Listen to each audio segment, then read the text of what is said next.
Velepromet, Vukovar 1991. Srpski civili iz Vukovara čestitaju svom prijatelju Veliboru na uništenju Vukovara. Pobjegao od bande Ustaše.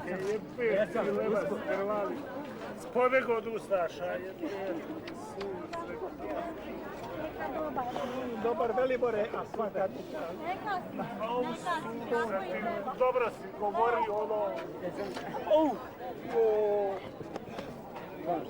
Dobro, super. Teško je. Pazi, ljubim te u oko te. Ona je na 15. Treba sam jutro sići. Idi suncem moja pa. Evo bi otišao. Da li imate vode? Dobar. Dobro je, neka smiješ.